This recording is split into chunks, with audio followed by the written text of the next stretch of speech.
I would like to thank the organizers for the invitation to speak to you today. The fact that we are standing in Warsaw is not something we can take for granted. The capital of Poland was almost completely destroyed during World War II. Much of the city was badly damaged during armed conflicts, not unlike other European cities. What was unique in the case of Warsaw was the fact that the Nazis had planned this urbicide before the war as part of their goal to completely efface Polish life and culture. After the Nazis had crushed the Polish resistance in 1944, special forces were put in charge to burn down remaining buildings with a special focus on culturally significant sites. There was no military aim at this point. It was a form of cultural genocide. When the city was liberated, 85% of the historic center was gone. One can ask how to deal with so much emptiness, but one can also ask how to deal with such an excessive amount of history. There was some talk of relocating the city altogether at another location, but in the end it was decided to meticulously reconstruct the historic center with the help of archives and also with paintings. There's an intimate relationship between the words access and access, so I hope I pronounce them correctly. Access and access. The theme of this Congress is the role of storage facilities in light of the cornucopian excess of art objects. Ever-expanding collections lead to overcrowded storage facilities. At the same time, there is an increasing demand for public access. More and more we are dealing with visitors that see themselves as users that want direct access to repositories. The rise of new information technologies has created a new type of citizen that sees itself as both a consumer and producer of knowledge. A central issue is how to create meaning out of access. We can rephrase this in two different ways that raise different but related questions. How do we go from the access of the repository, be it a historical archive or a museum depot, to knowledge products such as historical books or art exhibitions?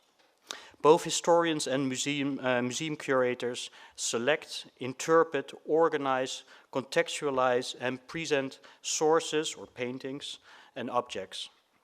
Only then does information become meaningful knowledge, I would say. Another formulation is, how do we create meaning out of the excess of the past? One way of looking at this issue is the production of cultural heritage. We select objects, buildings, or traditions from the past in order to support our current identity, be it regional, national, ethnic, or religious, in the present. This is the reason why the value of heritage goes beyond monetary issues and is often entangled with socio-political conflicts. In my lecture today, I want to address two topics. First, I want to explore the relationship between destruction, preservation, and reconstruction of heritage. What does heritage mean in times of crisis and war? We will look at how the Nazis purged, destroyed, looted, collected, and exhibited art, which will allow us to consider why this city of Warsaw was deliberately destroyed and later reconstructed. Can and should we reconstruct destroyed heritage, and how can we do this? The second topic is opening up the museum storage to the general public. Is this an answer to the growing demand by the public of open access and the co-production of knowledge? And are museums able to provide context at the open depot, or does this imply a fundamental transformation of this institution? Cultural heritage is that part of our cultural repository that we canonize. As a whole, it fosters up an image of a shared history and by extension a shared present and future.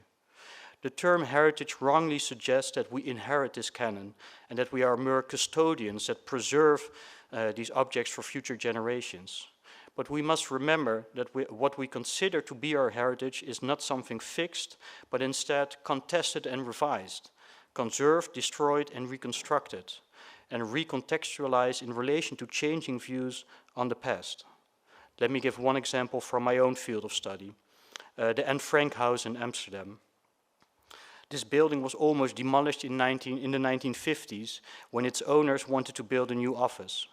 The Dutch government argued that it could not intervene because this privately owned residence was not a monument of historic or artistic relevance.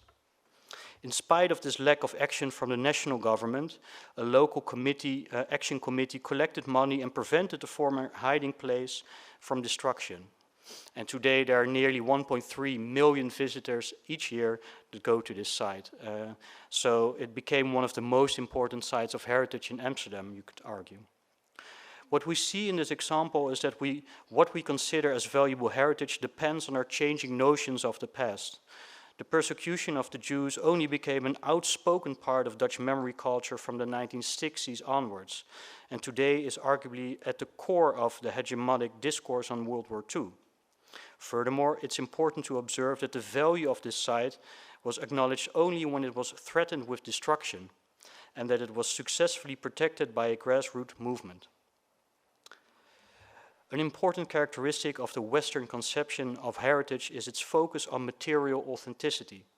Buildings or artworks are deemed important because they are unique, because they are original and irreplaceable.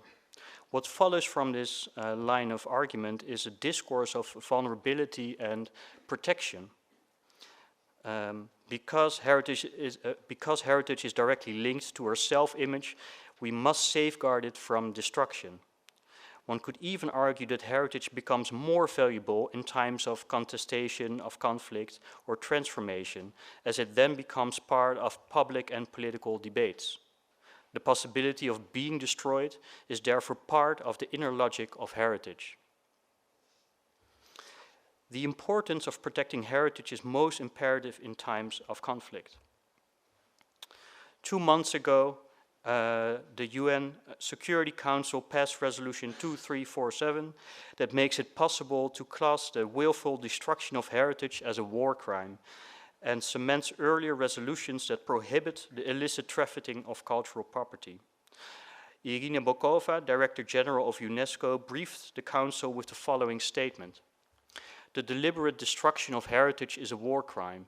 It has become a tactic of war to tear societies over the long term in a strategy of cultural cleansing. This is why defending cultural heritage is more than a cultural issue. It is a security imperative, inseparable from that of defending human lives. UNESCO was conceived during World War II in the wake of Nazi violence, and after it was established in 1946, it held crucial conventions to prevent the destruction and trafficking of cultural heritage. So Bokova's speech is not surprising in that sense. What was unprecedented, however, was the fact that the UN Security Council adopted a resolution concerning cultural heritage. It was the first time in the history. It was a move towards securitizing cultural heritage. It's also important that, to mention that in this resolution, both terrorist groups, IS and Al-Qaeda, are explicitly mentioned. So this is not a general resolution as such. The statement of Bokova ties the fate of cultural property to that of human lives. It naturalizes heritage as something that is inherently valuable, and it foregrounds its material over its construed nature. But can we really equate human lives and cultural property? The role of UNESCO has stirred angry reactions in Syria and Iraq because it seems that the West cares more for archaeological sites than the people in these countries. Furthermore, the question is raised whether the label of being a World Heritage Site turns these places into highly visible targets rather than protect them. So besides UNESCO's moral appeal in this resolution, it was also targeted at the monetization or the trafficking of heritage by terrorist groups. Though IS deliberately destroyed heritage, as we all know, the trafficking of artifacts is reportedly their second source of income after the smuggle of oil. And this trafficking is carefully organized by a structure that resembles the organization of a ministry. It was likely this more pragmatic issue that implored the Security Council to accept this resolution than the moral appeal. The role of heritage in times of war is decidedly more complex than just that of cultural cleansing. This becomes apparent when we look at the paradoxical Nazi dealings with art. The Nazis had ideological, political, military, and financial motivations that led both to the destruction but also to the preservation of cultural properties. For the Nazis, there was an almost direct link between the people and its art. In 1937, museum collections were purged and about 20,000 modernist artworks were confiscated. The infamous shaming exhibition, Entartete Kunst, was visited by over 3 million people. It was much more popular than the pendant exhibition, the Grosse Deutsche Kunstausstellung, that showcased so-called true German art. Rather than destroying these 20,000 confiscated works, most of them were sold abroad for profit. Some of them were taken by Nazi officials for their private collections. 5,000 works that were not considered valuable enough were burned away from the public eye. Though this destruction of art was part of the Nazi ideology, it was not part of the propaganda machine as such, so the burning as it took place not in a public sphere. Considering the destruction of built heritage, the most infamous pre-war event was the so-called Kristallnacht of 9 November 1938. In reaction to the shooting of a German consul in Paris, a large-scale pogrom erupted in Germany and Austria. Hundreds of Jews were murdered and thousands of Jewish-owned stores, buildings, and synagogues were demolished. This extreme violent attack on Jewish heritage was not part of a pre-existing larger plan to purge German cities, but a semi-organized outburst of anger which was made possible by years of anti-Semitic policies. Fueled by Joseph Goebbels, his rivals Heinrich Himmler and Göring expressed their doubts about this attack as it could potentially damage diplomatic relations and destroy valuable property. Heritage was targeted as an extension and instead of Jewish lives. The Kristallnacht is considered by many as a turning point in the persecution of the Jews towards their physical destruction and murder. In the years to come, Nazis focused on murdering Jews and monetizing their property rather than destroying it. When the Nazis invaded other countries, their art collections were meticulously plundered. There were several and often intersecting motivations: to create new collections as part of state building, personal or financial gain, and also cultural genocide. Hitler himself was personally invested in creating what he saw as the greatest museum collection the world had ever seen. To this effect, he intended to build the Führer Museum in his Austrian hometown Linz. In 1939, he commissioned Hans Posse, director of the Dresden Gallery, to create a large collection. Posse focused on early German, Dutch, French, and Italian paintings by artists such as Rembrandt, Hals, Vermeer, and also Da Vinci and Raphael. In total, between 7,000 and 9,000 artworks were collected for a museum that was never realized. Many more artworks were taken for personal and financial gain, both by individual and competing organizations. This plundering was organized differently per country. For instance, in the Netherlands, or the Dutch were considered a Germanic people, and the Nazis were much more, let's say, humane in their approach in comparison to Poland. In Poland, the looting was completely different. The Polish people were considered Slavic and were to be either Germanized, enslaved, or murdered. So the plunder of art and of other valuable objects was part of a larger plan to completely annihilate Polish culture. This was done ruthlessly and without any form of compensation. In 1942, the Nazis claimed that about 90% of all artworks that were once in Poland were now in their possession. The plunder, I would say, in Poland was a toxic mix of financial gain and cultural genocide. An estimated 20% of all art in Europe was looted by the Nazis. Many of these works were hidden in underground repositories to protect them from armed conflicts. After the liberation, a special Allied unit searched for these places.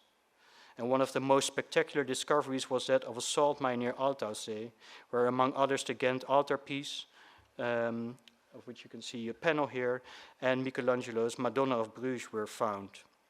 Millions of artworks were returned after the war, but an estimated 100,000 artworks are still lost, and restitutions remains to be a thorny issue in the international art world. So, in Germany, Nazis purged public art collections, and abroad they plundered in order to create and complement existing collections. Sometimes this plunder was an effort to eradicate other cultures, but it was always motivated by greed. Individual artworks were rarely explicitly destroyed as part of an ideological and public action. Instead, they were either appropriated or trafficked. This was much more difficult when it came to immobile heritage. In the air war against Great Britain, Germany targeted buildings with cultural and historical value instead of military significance. These so-called Baedeker raids had the military aim of inducing terror, not so much an ideological one of cultural cleansing. This again was different from the planned destruction of Warsaw. The city was to be completely demolished and rebuilt as a provincial town with only ethnic German citizens and enslaved Poles. During the war, the city was badly damaged when it was taken by armed forces in 1939. Later, during the ghetto uprising of 1943, a further part of the city was attacked, and during the Warsaw uprising of 1944, the rest of the city was pretty much annihilated, as I said before. After the combat was over, special forces systematically burned down buildings of historic significance. And an estimated 35% of the city was annihilated in this last effort. As the Soviet army approached Warsaw, there was no military aim for the Nazis to do so. This cultural genocide was really meant to completely eradicate Polish culture and life from the face of the earth. After the war, Poland was bereft of 1/5 of its population. 5 million citizens were killed, 3 million of them Jews. Art collections were looted, cities and towns were badly damaged, and Warsaw had suffered the worst. The reconstruction of the city was not just a practical matter to accommodate residents and offices, but it was a prestige project. The old center had been the stage of bloody fights, and its effacement was a proof of this Nazi assault. Rebuilding Warsaw was thus an act of assertion by a new and unpopular government that was heavily influenced by the USSR. The result was not a modernist urban plan that took the city as a tabula rasa, but instead a nostalgic reconstruction of the historic center in order to win popular support with the Polish population. It was the first attempt in history to reconstruct an entire cityscape rather than just isolated historic landmarks. Between 1945 and 1951, the main plan was drawn up, and in 1953, the market square, which you can see here, and several adjacent streets were reopened for the first time. Reconstruction efforts continued throughout the 1960s. And the last great project was finished in 1984 when the Royal Castle was reopened. The rebuilding of this particular site had been long delayed by one of Poland's leaders, as it reminded people of the 1939 attack made possible by a pact between the Soviet Union and Nazi Germany. Only in the 1970s, when the leadership changed, the castle was rebuilt in 13 years' time. The Warsaw Castle, as it now was named, as the word royal was unacceptable in socialist Poland, was used for state events and became an important tourist attraction, and of course a beautiful museum, as we saw yesterday. Now the question that this raises is, what was reconstructed? It was not a return to the pre-war Warsaw of 1939, but instead a composite image of the late 18th century capital, a period that by the Communist Party was considered as Poland's enlightenment, not yet spoiled by the capitalist tendencies in later years. So the reconstruction was based on historical records, the expertise of academics, and also simply the memory of those involved. Much of the less desirable elements of the inner city were left out, such as the dark and crowded courtyards that were now turned into light and spacious areas. Historic ornaments that had disappeared for decades were restored, and the facades were dressed with depictions of old crafts and even of the reconstruction itself. An important source for the reconstruction was a series of paintings by Bernardo Bellotto. This Italian painting was made painter of the King of Poland in 1768, and 22 of his cityscapes survived the war and were used to bring back the city once destroyed. These currently reside in the royal castle. When you walk around the city, you can find reproductions of these paintings. So here, sorry.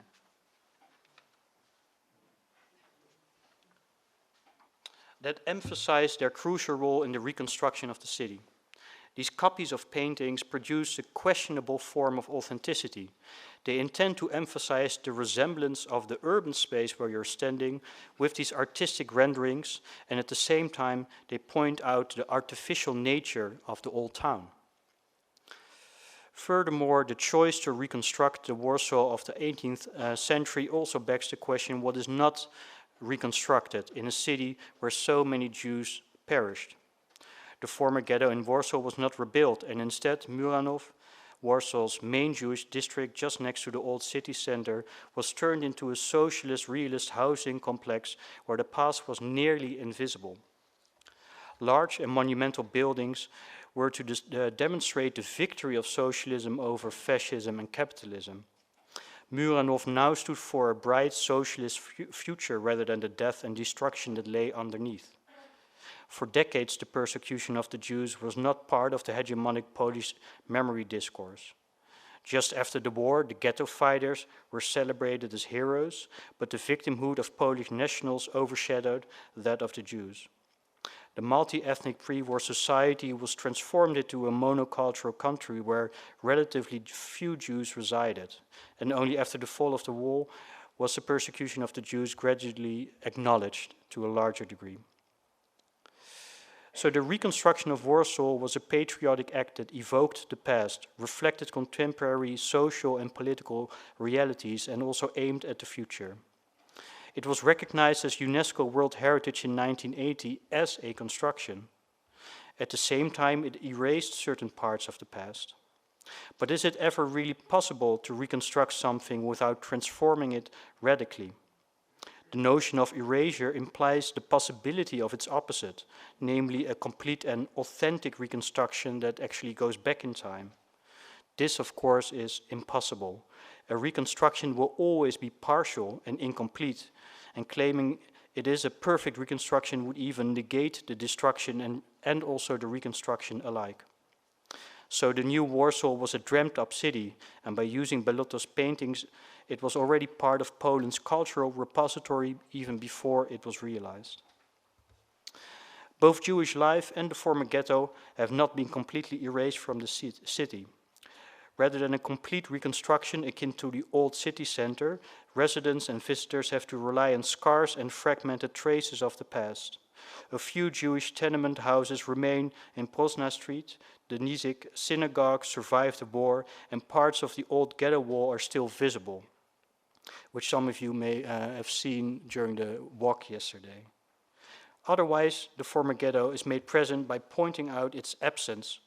Dozens of memorials throughout the city commemorate the past and simultaneously point out that Jewish life is no longer part of the urban texture of Warsaw. So the most important memorial is the Ghetto Heroes Monument designed by Nathan Rappaport in 1948. And it remains an important site for foreign heads of state who come to Poland. German Chancellor Willy Brandt famously fell to his knees in 1970 out of penance, an event that itself has been memorialized a few hundred yards away at the Willy Brandt Square. In the last decades, there has been a renewed interest in Jewish culture throughout Eastern Europe, or Central Europe, I should say, what some have called a renaissance without Jews. In cities such as Budapest, Prague, and Krakow, sites of Jewish heritage has become popular tourist destinations. In light of this development, the Holocaust has also gained much more attention. In Warsaw, 22 memorials have been erected since 2008 that mark the boundaries of the former ghetto, such as this one, at the location where, the small and larger ghettos were connected by a footbridge. The most important addition, however, is the state-of-the-art Polin Museum that exhibits the 1,000-year history of Polish Jewry. It was established in 2013 across from Rappaport's memorial, and it emphasizes the importance of Jewish culture in the history of Poland. This museum had to build up a collection from scratch, so it had an empty depot to start with. And the permanent collection display uses virtual techniques and also reconstructions to build its narrative, as there are not many original objects that can tell the complex story of the history of Polish Jewry. There is a big difference between reconstructing and memorializing. One can even argue that the latter makes the past more palpable than the former. Traces of the past, they act as indexical signs that demand an imaginative and also an effective investment on the part of the public. Hence, a ruined building such as this one across the former ghetto wall evokes a stronger sense of historicity, of being at a site where something has happened, even if you do not know exactly what precisely took place here. I think this gives you more a feeling of historicity than the reconstructed marketplace that might actually feel like a theater stage. In that sense, the former ghetto has a kind of ghostly presence throughout the urban texture of Warsaw. Today, the reconstruction of heritage is heavily influenced by new technologies. In reaction to the destruction of Palmyra, both drones and other digital tools have been used. One such initiative is New Palmyra, an organization that collects data from international partners and also through crowdsourcing. You can upload your own photographs to their website.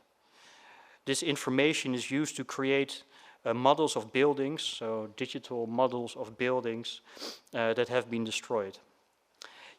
These models are available online for free, and anyone with a 3D printer can reproduce or produce their own replicas.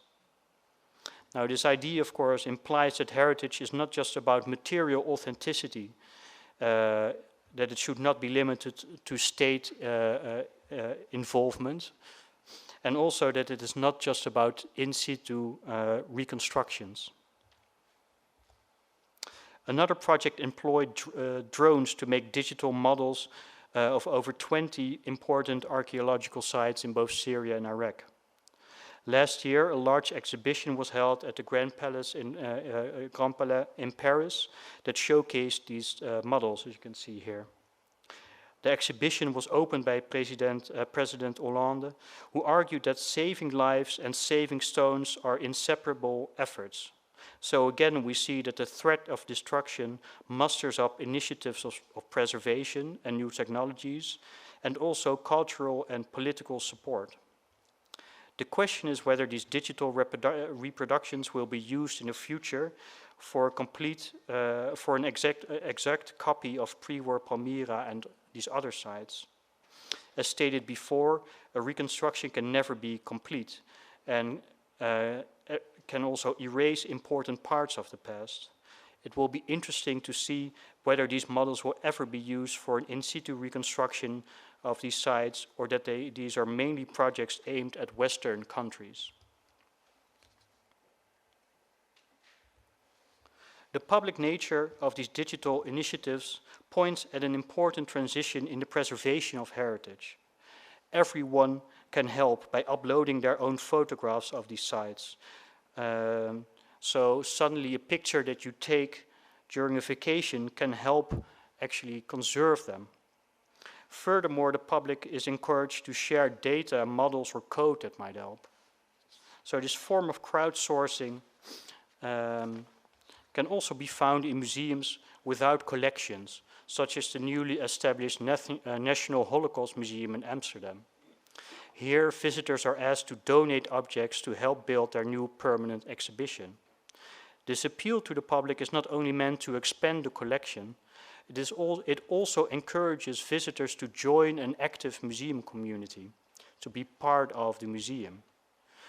And this then can be seen in the light of a changing attitude towards museums and public institutions in general. As argued before, the production and consumption of knowledge has been greatly influenced by new information technologies. Archives and museum collections have been or are in the process of being digitized and made available online.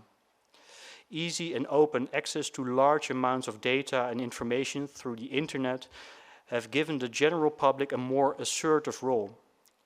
Anyone with an internet connection can use this almost infinite supply of information to create new forms of knowledge without an institutional gatekeeper that actively supervises or controls the content of this process. This also begs the question regarding the quality of this new knowledge. If sources or images are used without the proper context, this can result in biased or wrong descriptions. Wikipedia is a good example of this. It is an acceptable source for dry facts, but the entries often fail to produce a coherent and knowledgeable narrative. The wide availability of information has also created the expectation of open and easy access to public repositories. If information is not secret and can therefore be digitalized, people expect it to be just one mouse click away. In combination with the monopoly of Google, this means that if something does not exist on Google, it does not exist at all for the generation born into the internet age, the so-called digital natives. So online presence, especially on major platforms such as Google, is essential for museum institutes. This can conflict with the way institutional online repositories try to provide proper context. If you use Google to look for images or other sources, this institutional interface may be circumvented. So once digital images start circulating, it is near to impossible to ensure proper contextualization. The expectation of open access also impacts the general attitude towards museums. People want full access to the collection. This seems to go against the function of storage facilities, which somehow hide collections as well. These repositories were traditionally off limits to the visitors, to general visitors, and spaces instead where curators and other experts were allowed to do research, select artworks for public presentations. However, the storage facility is not a closed system, but rather a transitional space that is based on the possibility of making objects available upon request. It preserves objects for the future, and there is a constant exchange due to new exhibitions, acquisitions, and loans to other institutes. In spite of this, to some visitors, they still symbolize a kind of black box of the inner workings of the museum, and they can feel that certain treasures are hidden from them. In the last decades, museums have attempted to battle this image by being more transparent and opening up their backstage areas. A good example of this is the public restoration of artworks in museum spaces.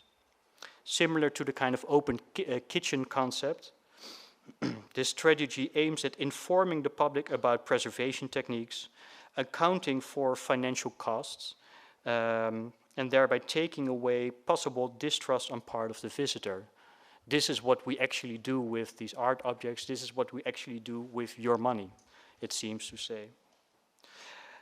However, it must be said that these public backstages are always partial, and they will only give a glimpse of the inner workings of the museum. It is a contextualized performance and never, thank God, a participatory practice. A similar rationale underlies the idea of opening up storage facilities to the general public. It aims at showing the inner workings of the museum and seems to be a radical move akin to making your entire collection available online. However, the access to these repositories can never be unconditional and is always already placed within a certain context. So when we look at the Schaulager in Basel, which was opened in 2003, only researchers and people with special interest that have registered online before coming there may go into the depot. So the general audience will not be able to enter. And the public art depot under construction in Rotterdam will have a greater access, but still not unfettered for the general public. As I understood, people can walk through the depot with guided tours, but we'll hear more about it later. I started this lecture with the question whether open depots still provide context for a public to understand artworks. I argue that these open depots are radical and structural examples of backstage performances that have been around for several decades. So the open access is conditional and partial, and the artworks are always already placed within the context of the repository. Lay visitors will not try to understand them as part of a narrative exhibition, but instead will look at these works as indexical fragments that are meaningful because they are part of an overall collection. They will most likely, so these visitors will most likely not be looking for particular information, but instead they will stroll around, akin to Walter Benjamin's urban flaneur. It is precisely this figure that dealt with the excess of the past through wandering around that might prove to be a model for the future visitor of the open depot. Thank you very much.